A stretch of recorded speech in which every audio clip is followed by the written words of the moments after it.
जैसा कि देखा गया, जब तक किसी छात्र की जान नहीं जाती किसी वजह से, या पेपर लीक या फिर और कोई मुद्दा होता है, तो तब तक लोगों के जुबान से उब तक की आवाज़ नहीं निकलती है। और यहाँ पे छात्र संगठन के स्टूडेंट एक्टिविस्ट हैं हमारे साथ, तो हम उनसे ये जानना चाहते हैं 25 कि दिन से हमें आया। 25 दिन से हैं ये, और ये इसी प्रोटेस्ट को लेके नहीं, आगे मतलब इससे पहले भी कहीं भी अगर कोई मुद्दा होता है एजुकेशन से रिलेटेड या फिर कहीं डिस्क्रिमिनेशन होता है उससे भी रिलेटेड, ये आवाज़ उठाते रहते हैं। आखिरकार ये ज़रूरत क्यों पड़ती है, डपली की ज़रूरत क्यों पड़ती है सरकार तक आवाज़ पहुँचाने की?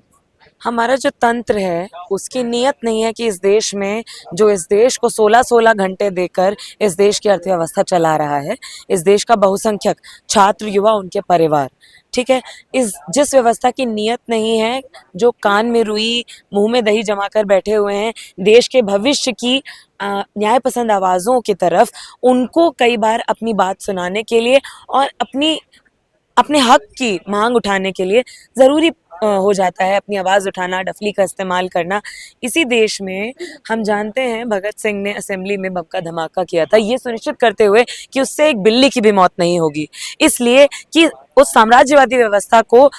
जो पूरी तरीके से आंख मूंदे बैठी थी जनता की वधाली पर, जरूरी था उस तरीके का धमाका किया जाना। तो आज हम यहाँ ये कहना चाहते हैं कि जो देश शिक्षा प्रधान देश होना चाहिए था वो लीक प्रधान देश हो गया है। और ये लीक प्रधानता केवल परीक्षा की लीक नहीं है, ये शिक्षा से लेके परीक्षा तक की जो पूरी पाइपलाइन है हमारी, जो जगह जगह से इस कदर फट रही है कि परीक्षा लीक तो एक तरफ हो ही रहा है, शिक्षा लीक इस तरफ से हो रही है कि इस देश के बहुसंख्यक छात्रों और युवाओं के अधिकार क्षेत्र से उनके हिस्से की शिक्षा अलग अलग स्टेजेस पर लीक हो रही है, कभी 8वीं में, कभी 10वीं में, कभी 12वीं में, और उसके बाद उनकी 13वीं हो जा रही है शिक्षा के अधिकार से। इसीलिए हमने यहाँ 13वें दिन मरी हुई शिक्षा व्यवस्था की 13वीं भी निकाली थी केवाईएस ने। जैसे यूजीसी बिल आया तो वहाँ पे छात्र अलग अलग गुटों में बटे दिखे हैं। हमारे देश में डेमोग्राफिक डाइवर्सिटी बहुत है, क्राइसिस की भी डाइवर्सिटी बहुत है। तो क्राइसिस की डाइवर्सिटी इस तौर पर बहुत ज़्यादा है कि एक हिस्सा ऐसा है जो नीट के 22 लाख परिवार हैं,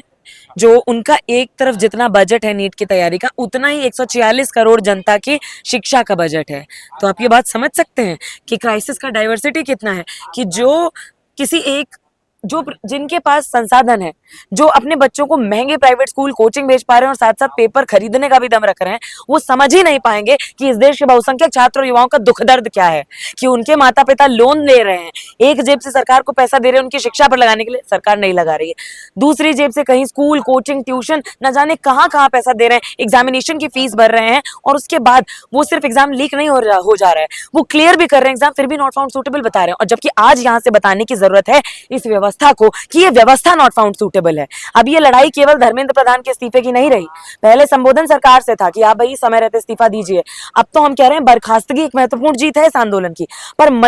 डेरा उसी मंजिल पर डाला जाएगा जब ये व्यवस्था के अंदर हम नियत पैदा करवा दें कि राष्ट्रपति हो, शिक्षा मंत्री हो, गरीब का बच्चा हो, दलित का बच्चा हो, सफाई कर्मचारी बहन का बच्चा हो, सबका बच्चा समान सरकारी शिक्षा व्यवस्था वाले स्कूल कॉलेज यूनिवर्सिटी पहुंचेगा, अधिकार समान होगा, तभी अवसर समान होगा, तब तक ये संघर्ष जारी रहेगा। आखिरकार सरकार में देखा जाता है कि शिक्षा से ही समझौता क्यों होता है? देखिए, शिक्षा जिसके पास हासिल, आप एक बात बताइए, वो अपने बच्चे को कॉन्वेंट क्यों भेज रहे हैं? वो तो आपसे कह रहे हैं कि आप ये नारा लगाइए, गाय गाय चिल्लाइए, ये वो करिए, उनका बच्चा तो कॉन्वेंट जा रहा है, वहां पर वो यीशु मसीह की भी कसीदे पढ़ता होगा, उनसे हमें कोई दिक्कत बुराई की बात किनारे रखें। हम ये कह रहे हैं कि आप जो एक तरफ सनातन की और इन सब की बात करते हैं, आपका बच्चा कॉन्वेंट जाता है, आपका बच्चा फॉरेन यूनिवर्सिटी जाता है, वो कोई एंट्रेंस क्लियर नहीं करता है, उसके बावजूद वो बीसीसीआई का चीफ बनता है, तो उनकी राजशाही चल रही है। नेता का बच्चा नेता, मंत्री का बच्चा मंत्री, और गरीब का बच्चा पुश्तैनी गरीबी झेल रहा है। सस्ता मजदूर वो है, उसका बच्चा भी सस्ता मजदूर ही बन रहा है, मानेगा नहीं, क्योंकि गरीब कहलाना कूल नहीं लगता है, लेकिन बने हुए वही हैं। आप अगर एक बार 8वीं के बाद ओपन में ढकेल दिए गए, 10वीं के बाद, 12वीं के बाद, आप जीवन भर के लिए सस्ते मजदूर बनने के लिए बन गए हैं इस व्यवस्था में। तो हम इनसे पूछना चाहते हैं कि आप हमसे कहते हैं मेहनत करो, फल की चिंता मत करो, फल आपने सारे अपने बच्चों के लिए बचा लिए, मेहनत जो कर रहा है उसके पास कोई फल नहीं बचा है, तो अब हमें फल की लड़ाई नहीं, अधिकार की लड़ाई लड़नी है। हर पीढ़ी को अपने हिस्से के अधिकारों की लड़ाई खुद लड़कर जीतनी पड़ती है।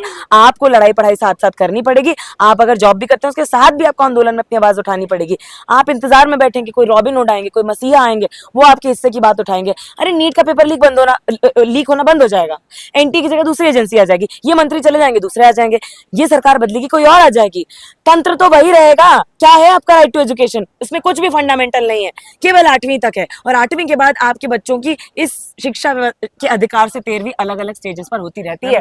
तो फंडामेंटल तब होगा जब शिक्षा मंत्री जी के कंधों पर आपने दी है ना शिक्षा की बागडोर, उनका बच्चा जाए सरकारी स्कूल। देखा जाता है कि अगर एनटीए स्क्रैप हो जाता है और धर्मेंद्र प्रधान इस्तीफा दे देते हैं तो उसके बाद क्या स्टैंड? इस देश में जिन युवाओं की और छात्रों की और बहुसंख्यक जनता की आंखों के सपने लूटे गए, उनके समान अधिकार का संघर्ष बहुत लंबा है। हम सावित्रीबाई फूले, फातिमा शेख और भगत सिंह की विरासत वाले लोग हैं, जो अपने बैग में एक एक्स्ट्रा साड़ी लेकर जाती थी और इस पूरे समाज से लड़ रही थी, सिर्फ अपने लिए, महिलाओं के लिए नहीं। इस समाज में जो सबसे वंचित हैं उनको समानता का, समान शिक्षा का अधिकार मिले उसके लिए। तो आज वही साफा, व्यवस्थागत परिवर्तन का साफा बांधकर हमें जमीनी स्तर पर उतरना पड़ेगा कि जन आंदोलन की बागडोर आपके कंधों पर होनी चाहिए। आपके हिस्से के जो अधिकार और मांगे हैं उनको आप जमीनी स्तर पर उठाइए, इस मूवमेंट के केंद्र में लेकर आइए। जब तक आप ये सोचते रहेंगे कि नहीं नहीं किसी तरह से पैसा जुगाड़ लें, अपने बच्चे को कोचिंग भेज दें, किसी तरह उसको अफसर बना दे, अरे सिंपल सी बात यह है, आपका बच्चा अगर स्टीफेंस जा रहा है, आपका बच्चा किसी तरह रेगुलर पहुंच भी गया है, आपका अधिकार सिर्फ तभी आपका अधिकार बना रहेगा जब वो सभी का अधिकार बन जाए, वरना वो आपका विशेषाधिकार है, आपसे कभी भी छीना जाएगा और छीना जा रहा है। आखिरकार ये कोचिंग व्यवस्था पैदा ही क्यों हुई जब शिक्षा व्यवस्था ठीक थी? कोचिंग चाइना ने बैन कर दिया है, चाइना ने बैन कर दिया, पड़ोसी देश। हम क्यों चला रहे हैं? क्योंकि हम सरकारी शिक्षा को जानबूझकर खराब रखना चाहते हैं। अगर गरीब का बच्चा सरकारी स्कूल में झाड़ू लगाता रहे, ठीक है, और उसके स्कूल में साइंस तो वैसे गायब,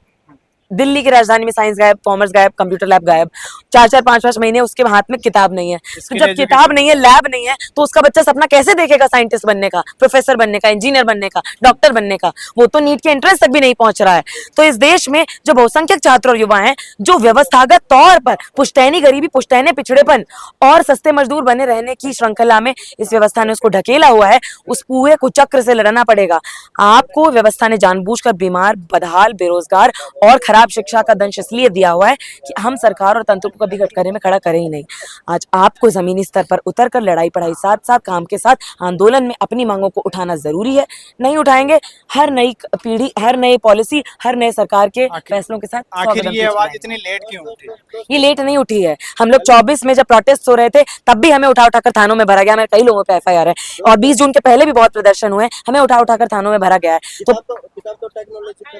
तो सीधी सीधी बात यह है कि कब कितना दमन हुआ, कब कितना कवरेज मिला, आप उठाकर देखिए तो आपको पता चलेगा कि इसी देश में कितने छात्रों पर केवल अपनी आवाज उठाने के लिए FIR दर्ज है। इसी देश में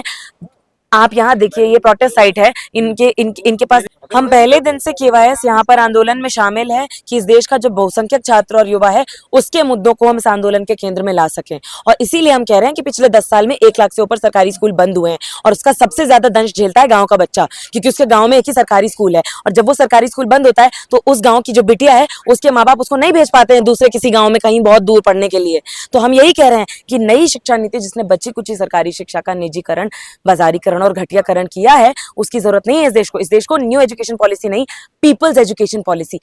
जनता की शिक्षा व्यवस्था की जरूरत है, जो आपकी जेब देकर आपके साथ भेदभाव ना करे, आपकी जेब देकर, आपके परिवार की आर्थिक हालत देकर ये भेदभाव ना करे कि आपका बच्चा कितना सपना देखेगा, कितनी शिक्षा हासिल करेगा, कितना रोजगार पा पाएगा।